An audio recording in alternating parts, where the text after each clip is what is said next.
welcome, Danielle. Thank you so much, you beautiful human, you. I'm so excited to be with you today.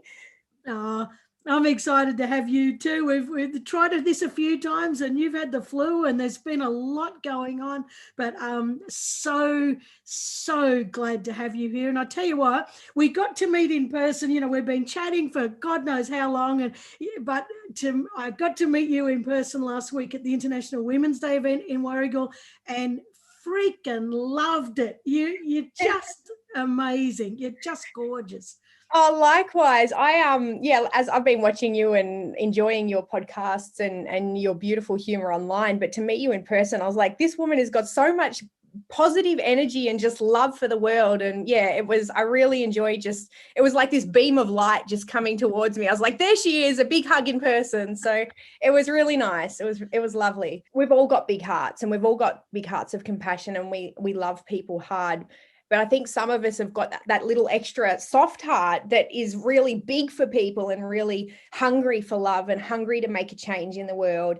And sometimes when you have that, a lot of people come with an expectation that they can gain from you.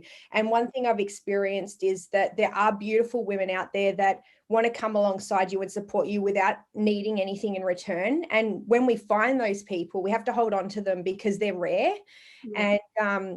And we've all got a big call upon our life. We're all destined. You know, I spoke at the conference about we all are very unique and authentic, and no one carries the gift that we carry the way we carry it. We may have many, you know, there may be many podcasts out there or many film producers or many teachers or whatever it is, but the way we do it is authentic to who we are.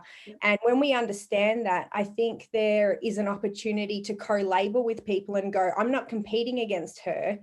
I'm not in competition, but I'm actually here to support each other and see each other fly like eagles. The two things that are standing out to me, but there's so much more. You brought a series Behind the Sash and Beyond the Fires, you know, for one for women and one for the fires of East Gippsland to try and bring back some, you know, bring some love back into it and to support that. So they're two incredible things. And there's so much more to you because before you were, actually, I'm not going to tell your story. You tell your story. How did you? You're gorgeous. I'm probably more of an expert on you than I am. So what's your journey into, well, one thing is that you're highlighting injustices, and you're doing it through film and that sort of stuff. How was the journey that got you there? What's that?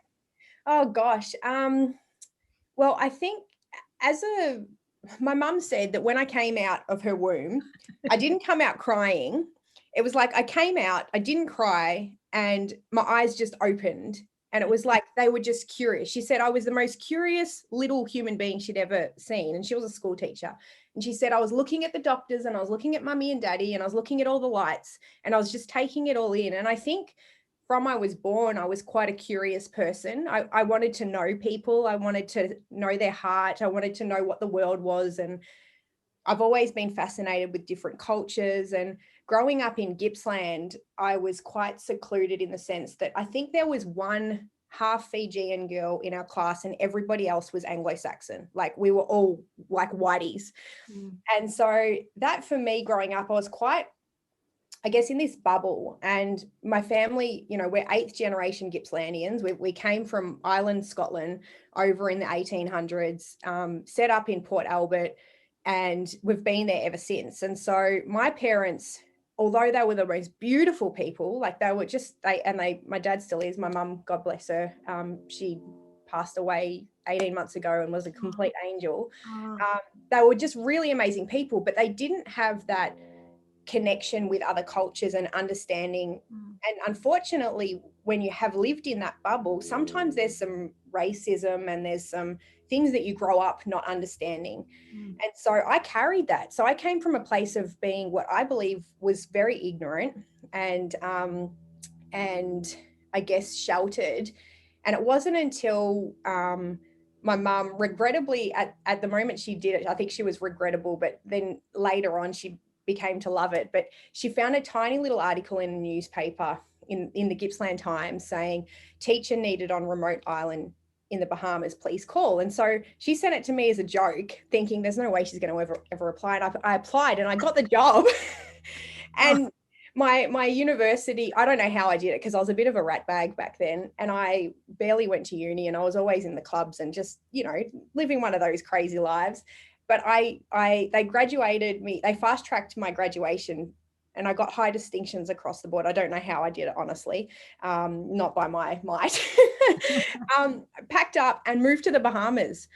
And it was the greatest thing I could have done, because it opened my eyes up to a world that I had never experienced.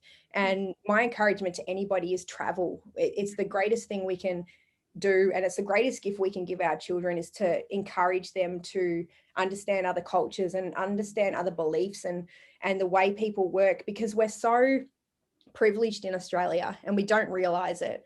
And, you know, white privilege, that's another topic, and I won't get into that, but we are so abundantly privileged here. And moving to the Bahamas opened my eyes in such a massive way, because my now husband, who we've been together for 16 years, that's where I met him. But so his island, it's this magnificent tiny island. It's only, I think, 2 miles long, 3 miles wide. And people like Elle Macpherson and all these huge celebrities have houses there, like extreme, like beauty. I think the beach got voted the most beautiful beach in the world 5 years in a row. It's stunning. The sand is pink. The water is turquoise.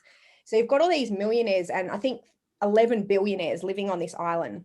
But then on the other scale of that, you've got poverty. You've got, you know, and it's not the poverty that you would see in, say, Thailand or the Philippines, where people are living in shanties, which just rips my heart open. But there is poverty there. People, you know, people coming from Haiti, and even some of the Bahamians, they're living in circumstances that no human being should.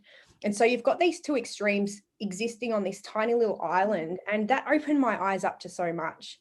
And I think that's where my passion for injustice birthed out of. I've got my own story that I'm sure I'll tell one day.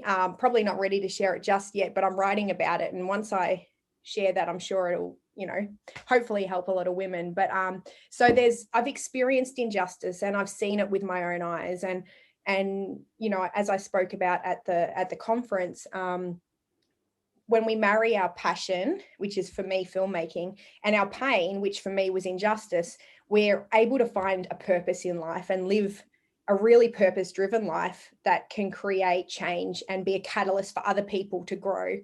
And so that's where it all started. Wow.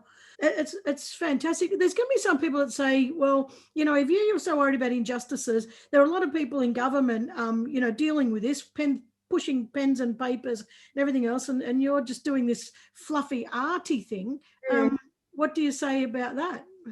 Yeah, no, that's a fair enough statement. And I think I look at it I'm not saying that's true. I'm saying, no, I know that you wouldn't say that, but I know that some people would. And, you know, honestly, as a creative, I've come up against that at times, where people, you know, even as a school teacher, they took drama out of some schools because they needed more time to teach literature and math.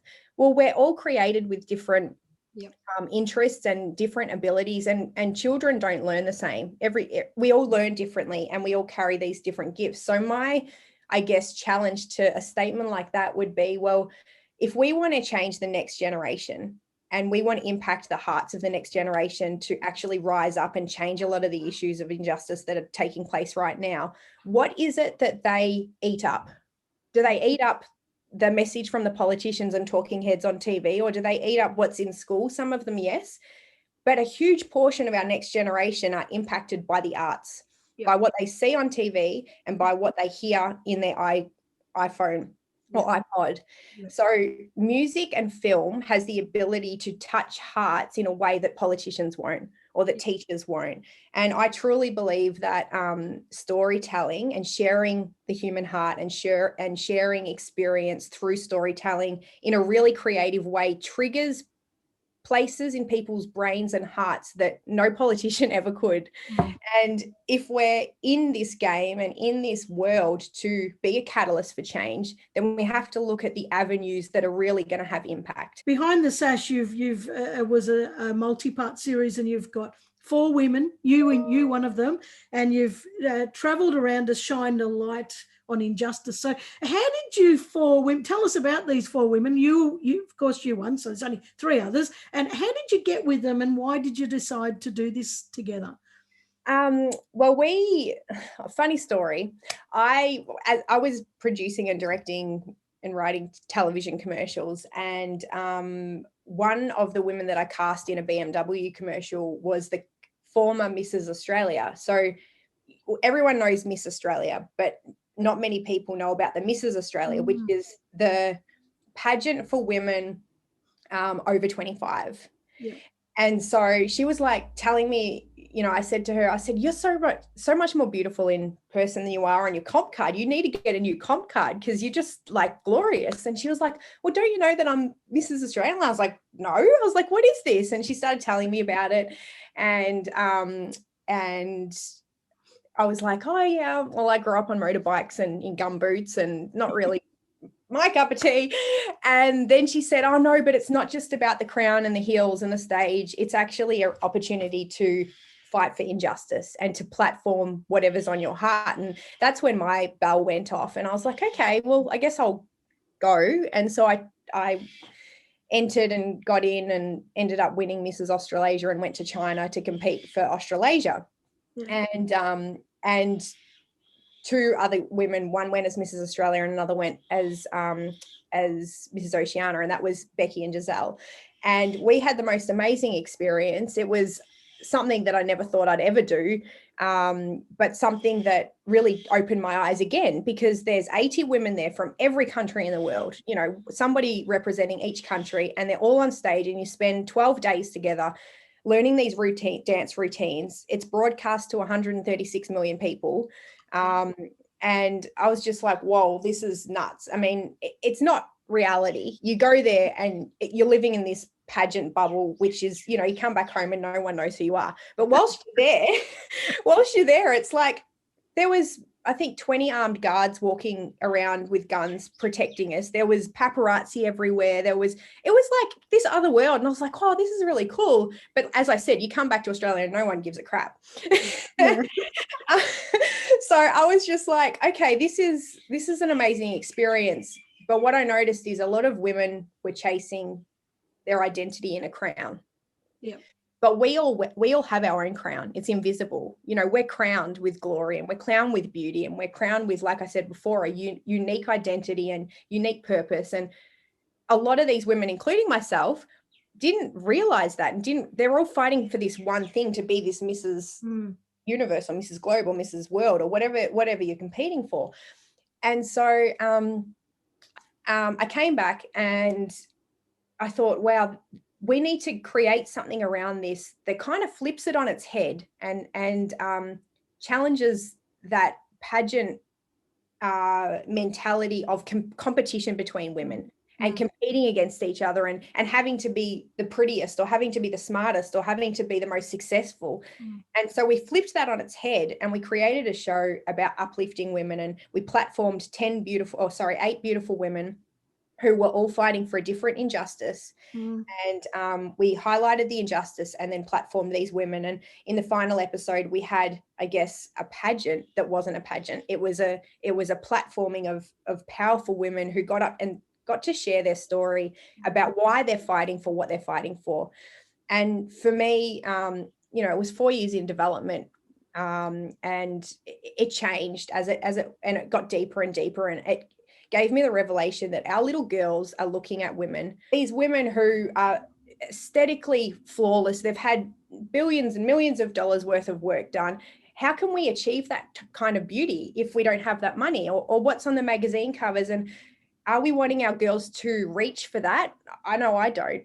And so it was what what should our daughters be reaching for? And I felt like these women that we platformed were those type of women. They're women that, yes, they're beautiful aesthetically, but their beauty is far more than what's on the outside. Their heart for injustice and their heart for change in this world shines 10 times brighter. And so we wanted to platform women that our little girls could say, hey, I want to be like her. But as far as success, I think when you receive messages still to this day, I'm still getting messages that from women who are finding it. It's currently on ACC TV. When you receive messages saying, this episode touched me, thank you for creating this. And I get these weekly. For me personally, success comes from the hearts and the impact that the show has made. So, for instance, with Beyond the Fire, which all of my learnings from Behind the Sash I took into Beyond the Fire and changed everything and changed the way we did everything and made sure that it was a really gentle process because I had burnt out and I didn't want that to happen again for myself or my team. And so with the success of that, we've actually had, we had an incredible funding body that came on board for Beyond the Fire, Sue Medson from Connect Well, from Gippsland Lakes Complete Health, and a board of really passionate people around the area of mental health. And we've put something in place where they can actually measure the success of the show through analytics, through social media, through the numbers and the figures of reach on the network. And that's about how many people have gotten this message. And the whole message around Beyond the Fire was sharing the unsung heroes stories with a strong emphasis on mental health and how important it is for us to remember that even though the fires have gone and the trees are starting to grow back and people are starting to build, the impact of that fire on everyone's mental health within the region is still significant. And these are some of the ways we can deal with that. So to be able to get that messaging out to, you know, I don't know how many million people got to hear that message. And then through all the social media, again, people writing and thanking you for, you know, I've had messages that make me cry saying, thank you for seeing us. Thank you for not forgetting about us and what we're going through and for shining a light on this. And for me, that's success. You know, I couldn't care less about social media numbers or money or, yes, that's all great. And you've got a responsibility when investors come on board to get that back. And so you're always pushing to try and get that back. But I guess my heart and my mind in success is who have you impacted and for what? And I think film and TV and music has the ability, like we said before, to touch the places of people's hearts and those little crevices that nothing else can touch. There's something that happens in people's hearts. And if you can create change and actually create some type of healing for people through this, and allow people to go, oh, somebody sees me, and we all want to be seen. We all want to be heard. We all want to be understood. And so if you can have that impact, I think for me, that's success. I think it was episode 4, Circle of Fire. You know, you interviewed the, local Aboriginal people, the Indigenous people, and they talked about how they used to do and still do and should do more, you know, the burning, the circle burning and how it's controlled and how you only burn and when it's damp and stuff like this.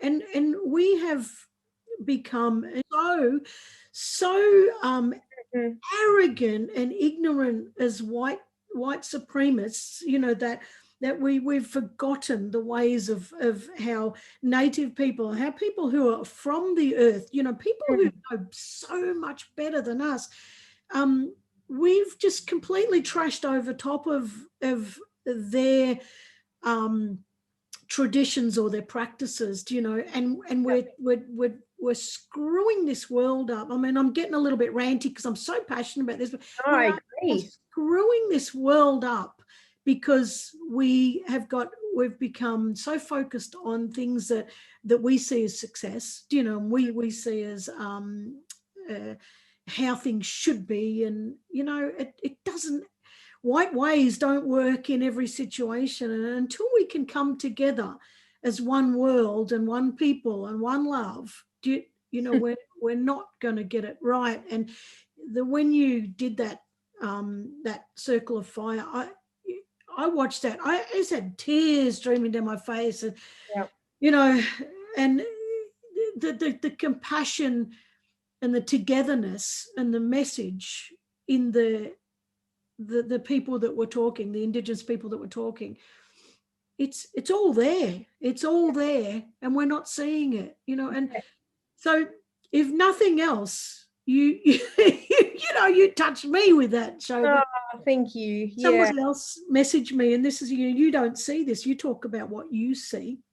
A friend of mine messaged me and said, "Oh my God, Beyond the Fires, have you seen it?" And I said, "I have. I love it." She said, "Oh, episode 4, my God, I can't stop crying." Now, so I'm only telling you now because I'm thinking to tell you. And we often, how many other people like that get messages like that and never get them to you?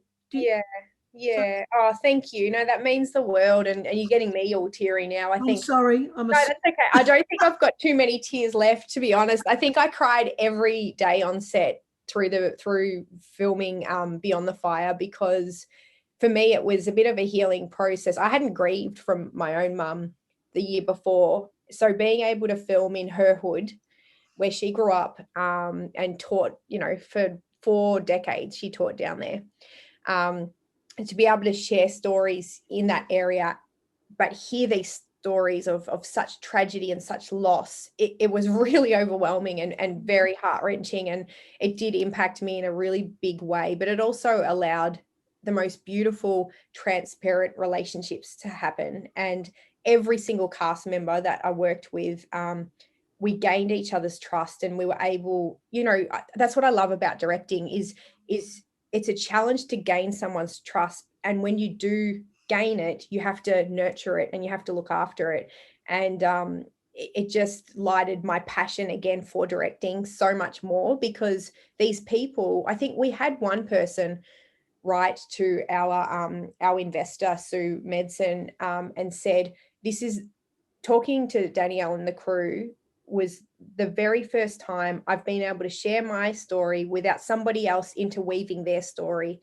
And I was able to sit for 40 minutes and share my story uninterrupted in the most gracious, welcoming environment. And that to me, I just nearly fell off my chair, because I know who that person was and I know how hard it was for them to share that. And to be trusted with that type of information and then to put it on a national platform, I can't be more grateful for my crew who enabled this project to happen, because everybody was so nurturing, the entire crew, and a lot of people said that. And when you're telling a story that is so vulnerable and so transparent, and you're dealing with deep issues like suicide and hearts that are on the brink of suicide, you have to carry that story so gracefully and so gently.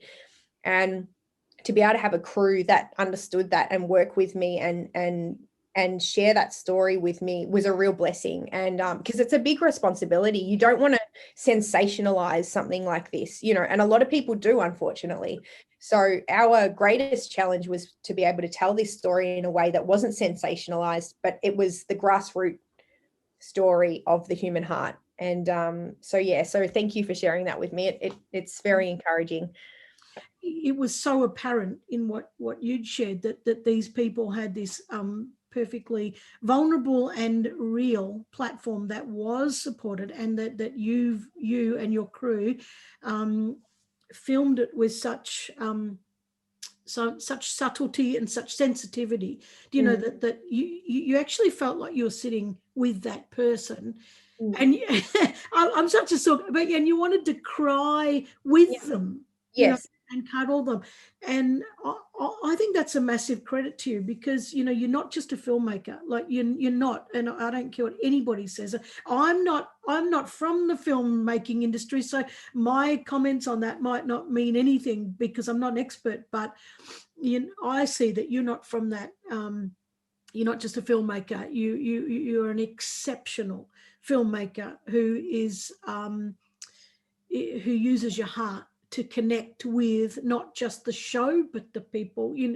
So you got the people you connect with, but then you show it inside. I can't speak highly enough of you, Danielle.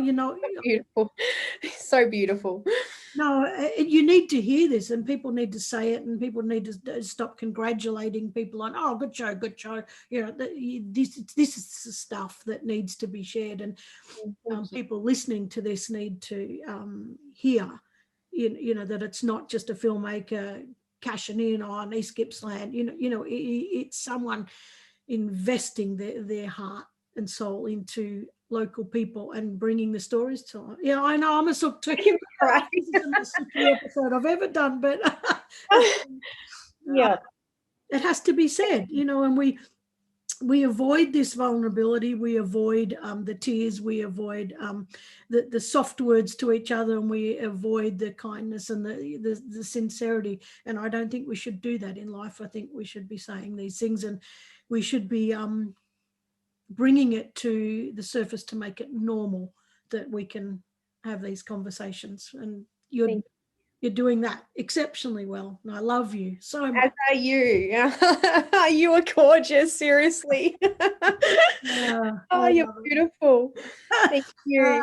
Oh my God. Anyway, why did you, why did you, if anyone just listening to this, not on the video, we're both bawling our freaking eyes out. But anyway, you know what, that's what makes it real. And I'm not going to put on a bloody fluffy show for anybody, but that you're an amazing filmmaker, and it's not just a filmmaker. You're just freaking exceptional at what you're doing. You've done this amazing, behind the sash to highlight all these incredible women. You've gone up to East Gippsland and just brought these stories to life, but more so than that, you've got these men who have been so closed and so locked up, with what's not manly. Yes. And you've cracked that open, and they're able now. You've saved their lives and many others, because not only that, the men that talk to you now feel they can share vulnerable stories, other men watching it and their mates, and the ripple effect of what you've done up there is going to save many, many, many lives, and I know you're not sitting there with a tick, ticking off who's like, but it's to do that is if you want to call it God, whatever, it is the essence of that love, and you're being a conduit, to put using your talents and passions to bring that to the world. And that, to me, that's just the most beautiful gift that you can bring to the world. I think we need to recognize that we matter. Like, no matter who you are and no matter how big or small your mission is in life, we matter, and that we have a history. And in that history, if we remove ourselves from that place of history, then there's a gap missing. And so we have a responsibility as a human being to fulfill the call upon our life, because if we don't do it, no one else can. There might, as I said before, there might be somebody else that's doing a podcast like you, but they're not going to get off the bench the way you do it. They can't, because they're not you. And what you carry is unique and it's authentic. And so my advice would be to always remember that you matter, no matter how you're feeling, no matter what people say, no matter what you've been through, no matter your circumstances, no matter the crushing. That, when you think of grapes are crushed, but they make beautiful wine. And so we have to remember in those seasons of crushing that the season after that is wine, and wine is beautiful, and we all enjoy that. And so remembering that you have a purpose, you matter, and that without you fulfilling your purpose, there is a gap missing. Therefore, you have a responsibility as a human. And that's a lot of pressure to carry at times, but we can do it through love and through operating, like you say, operating out of that place of love, and not out of a place of pressure or expectation, but just going, okay, what do I love? I love humans. I love cats. I love dogs, whatever it is I love, and operating out of that place to create change and to remember that you really do matter.